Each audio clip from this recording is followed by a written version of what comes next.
This is where God found Rajkumar. Not in wealth or fame, but in quiet brokenness. Born into a Hindu family, searching for peace that never came.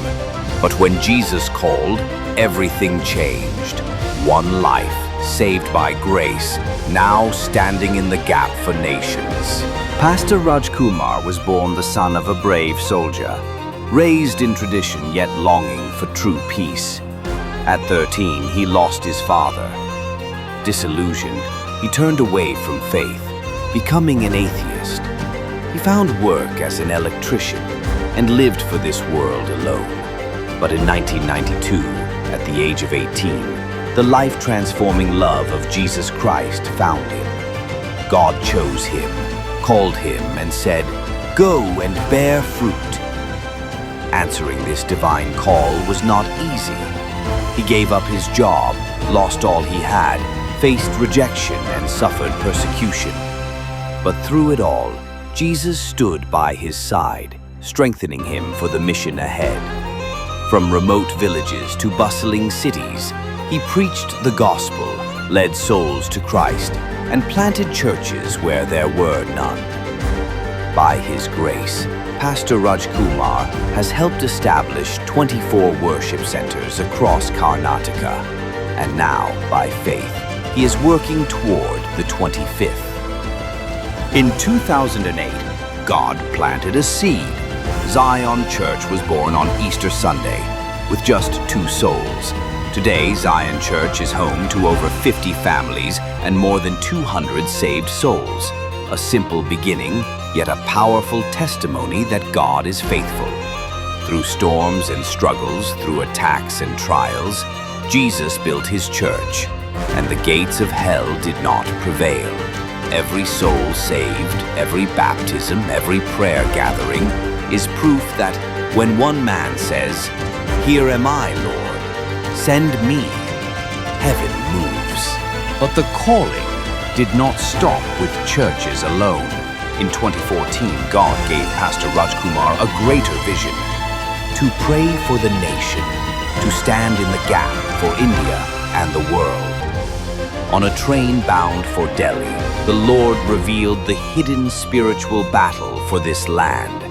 That night, he saw darkness that grips nations, yet heard heaven's command to fight on his knees. From that moment, a prayer movement was born. Today, Pastor Rajkumar and his team intercede daily for the salvation of 234 nations and 8.17 billion souls. Pastors, believers, and prayer warriors have joined together to break strongholds, destroy the enemy's plans, and prepare hearts for the return of Jesus Christ. This is not just prayer. It is a divine weapon. One life surrendered, one call echoing across continents. Seizing computers. From humble beginnings, Pastor Rajkumar's journey proves that God can use anyone who says, "Yes, Lord." He believes that Jesus is coming soon, and every prayer is a spark that lights up the world. Today, this is your invitation. Stand with him, pray with him, join the mission. Together, let us lift every nation to the throne of grace. To God be all the praise, all the glory, and all the honor forever. ಈ video ನೋಡ್ತಕ್ಕಂಥ ಎಲ್ಲ ದೇವ ಜನರಿಗೂ ನಾನು ವಿಜ್ಞಾಪನೆ ಮಾಡಿಕೊಳ್ಳೋದು ಏನೆಂದರೆ, ಈ ಅಂತ್ಯ ದಿನದಲ್ಲಿ ಜೀವಿಸ್ತಕ್ಕಂಥ ನಾವು 2025 ವರ್ಷದಲ್ಲಿ ನಾವು ಜೀವಿಸ್ತಿದ್ದೇವೆ. ಪ್ರಿಯರಾದವರೇ, ಇದರ ನಂತರವಾಗಿ ನಿಮ್ಮೆಲ್ಲರಿಗೂ ಗೊತ್ತು, ಯೇಸು ಸ್ವಾಮಿಯ ಬರೋಣ ಹತ್ತಿರ ಆಗ್ತಿದೆ ಎಂಬುದಾಗಿ. ಹಾಗಾಗಿ ಆತನ ಬರೋಣ ಹತ್ತಿರವಾದಾಗ ಸಭೆ ಎತ್ತಲ್ಪಡುತ್ತೆ. ಆ ನಂತರವಾಗಿ ಅನೇಕರು ಕೈ ಬಿಡಲ್ಪಡ್ತಾರೆ. ಆ ನಂತರವಾಗಿ ನಾವು 7 ವರ್ಷ ಮಧ್ಯಾಕಾಶದಲ್ಲಿರ್ತೇವೆ. ಮತ್ತೆ ಯೇಸು ಸ್ವಾಮಿ ಈ ಲೋಕದಲ್ಲಿ 1000 ವರ್ಷ ಆಳ್ವಿಕೆ ಮಾಡೋದಕ್ಕೆ ದೇವರು ನಮ್ಮನ್ನು ಈ ಭೂಮಿಯೊಳಗೆ ಕರ್ಕೊಂಡು ಬಂದು ಆಳ್ವಿಕೆ ಮಾಡ್ತಾನೆ. ಆ ನಂತರವಾಗಿ ನಾವು ಕೂಡ ಹೊಸ ಯೆರೂಸಲೇಮಿನಲ್ಲಿ ಸೇರುತ್ತೇವೆ. ದೇವರು ಕೊಡುವಂಥ ಪರಲೋಕ ರಾಜ್ಯನ ನಾವು ಹೊಂದುತ್ತೇವೆ. ನಿತ್ಯ ನಿತ್ಯ ದೇವ್ರ ಜೊತೆ ವಾಸ ಮಾಡ್ತೇವೆ. ಇದು ನಮ್ಗೆ ಗೊತ್ತಿರೋದ್ರಿಂದ ನಶಿಸಿ ಹೋಗ್ತಕ್ಕಂಥ ಆತ್ಮಗಳಿಗಾಗಿ ನಾವು ಪ್ರಾರ್ಥನೆ ಮಾಡೋಣ ಪ್ರಿಯರೇ. ಯಾಕಂದರೆ ಇವತ್ತು ಎಷ್ಟು ಜನ ನೋಡಿ, ನಮ್ಮ ಸುತ್ತಮುತ್ತ ಅಕ್ಕಪಕ್ಕ ಇರ್ತಕ್ಕಂಥವ್ರು ನಶಿಸಿ ಹೋಗ್ತಿದ್ದಾರೆ. 234 ದೇಶಗಳು, 817 ಕೋಟಿ ಆತ್ಮಗಳು ಎಲ್ಲ ರಕ್ಷಣೆ ಹೊಂದಬೇಕೆಂಬುದಾಗಿ ನಾವು ಪ್ರಾರ್ಥನೆ ಮಾಡೋಣ. ಯಾಕಂದರೆ ಇಷ್ಟು ದೊಡ್ಡ ಪ್ರಪಂಚ ಈ ಲೋಕದಲ್ಲಿದೆ. ಹಾಗಾಗಿ ಈ ಪ್ರಪಂಚದಲ್ಲಿ 817 ಕೋಟಿ ಆತ್ಮಗಳಿದ್ದಾರೆ. ಅವೆಲ್ಲ ರಕ್ಷಣೆಗಾಗಿ ನಾವು ಪ್ರತಿದಿನ ಬೆಳಗ್ಗೆ 10ರಿಂದ 1 ಗಂಟೆ ಮತ್ತು ಸಂಜೆ 6ರಿಂದ 8 ಗಂಟೆ ಪ್ರಾರ್ಥನೆ ಮಾಡ್ತಿದ್ದೇವೆ. ನಮ್ಮ ಜೊತೆಲಿ ನೀವು ಸಹ ಪ್ರಾರ್ಥನೆ ಮಾಡಿರಿ. ಪ್ರತಿಯೊಂದು ಪ್ರಾರ್ಥನೆಯು ದೇವರು ಕೇಳ್ತಾನೆ, ಪ್ರಾರ್ಥನೆಗೆ ಉತ್ತರ ಕೊಡ್ತಾನೆ, ಆತ್ಮಗಳನ್ನು ರಕ್ಷಿಸ್ತಾನೆ. ಪ್ರಪಂಚದಲ್ಲಿ ಅನೇಕರು ರಕ್ಷಿಸಲ್ಪಡ್ತಾರೆ.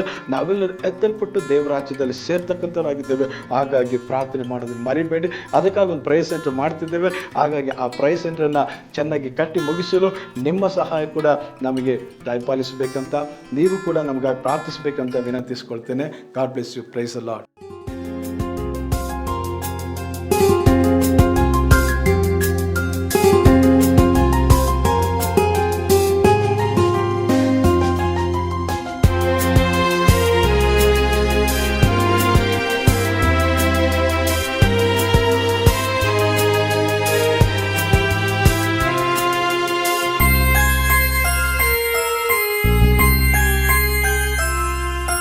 ಯೇಸುವೆ ನಿನ್ನ ಪ್ರೀತಿಯನ್ನು ಮರೆಯಲಾರೆನು, ಕರ್ತನೆ ನಿನ್ನ ರಕ್ಷಣೆಯನ್ನು ತೊರೆಯಲಾರೆನು. ಎಂದಿಗೂ ನಿನ್ನನ್ನು ಬಿಟ್ಟು ನಾನು ಬಾಳಲಾರೆನು, ಅಗಲಿ ಹೋಗಲಾರೆನು. ಯೇಸುವೆ ನಿನ್ನ ಪ್ರೀತಿಯನ್ನು ಮರೆಯಲಾರೆನು, ಕರ್ತನೆ ನಿನ್ನ ರಕ್ಷಣೆಯನ್ನು ತೊರೆಯಲಾರೆನು. ಎಂದಿಗೂ ನಿನ್ನನ್ನು ಬಿಟ್ಟು ನಾನು ಬಾಳಲಾರೆನು, ಹಗಲಿ ಹೋಗಲಾರೆನು. ಯೇಸುವೆ ನಿನ್ನ ಪ್ರೀತಿಯನ್ನು ಮರೆಯಲಾರೆನು.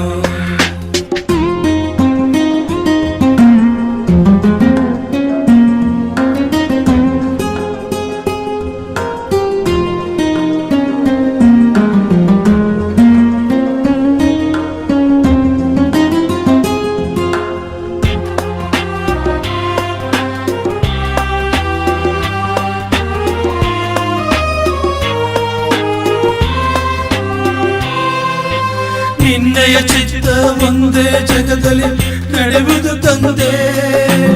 ಏನೇ ಆದರೂ ನನ್ನಯ ಹಿತಕ್ಕೆ ನೀ ಮಾಡಿರುವೆ.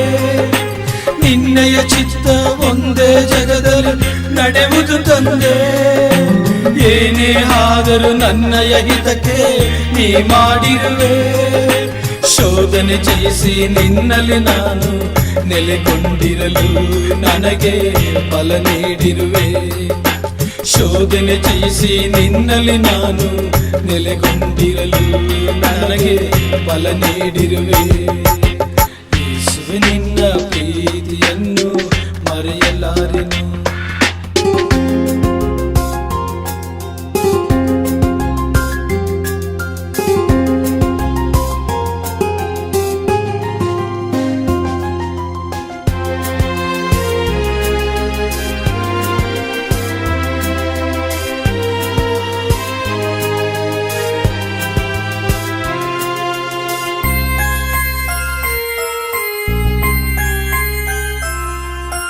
ಪಾಪಿಗಳನ್ನು ರಕ್ಷಿಸಲು ನೀ ಲೋಕಕ್ಕೆ ಬಂದೆ. ಪಾಪಿಯು ನೀಚನು ಆದ ನನಗೆ ರಕ್ಷಣೆ ತಂದೆ. ಪಾಪಿಗಳನ್ನು ರಕ್ಷಿಸಲು ನೀ ಲೋಕಕ್ಕೆ ಬಂದೆ. ಪಾಪಿಯು ನೀಚನು ಆದ ನನಗೆ ರಕ್ಷಣೆ ತಂದೆ.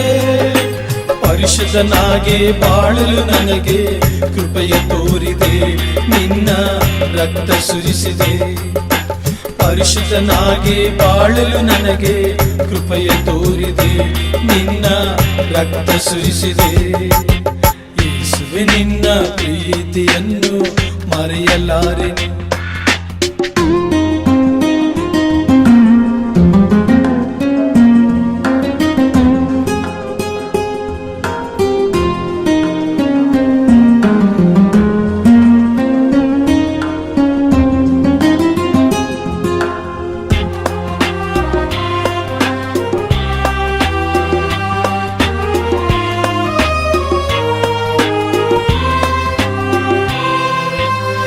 ಲೋಕದೊಳೆಲ್ಲ ಸಂಕಟ ಕಷ್ಟವು ಇರಲು ಪ್ರಭುವೇ, ಎಲ್ಲವೂ ಜಯಿಸಲು ಪರಿಶುದ್ಧ ಆತ್ಮ ನೀಡಿದೆ ನನಗೆ.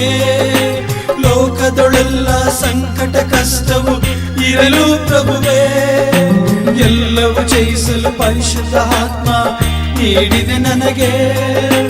ಏನೇ ಆದರೂ ನೀನೇ ನನ್ನ ಕುರುಬನು ತಾನೇ, ನನ್ನ ನಡೆಸುವೆ ದೇವಾ. ಏನೇ ಆದರೂ ನೀನೇ ನನ್ನ ಕುರುಬನು ತಾನೇ, ನನ್ನ ನಡೆಸುವೆ ದೇವಾ. ಯೇಸುವೆ ನಿನ್ನ ಪ್ರೀತಿಯನ್ನು ಮರೆಯಲಾರೆನು, ಕರ್ತನೆ ನಿನ್ನ ರಕ್ಷಣೆಯನ್ನು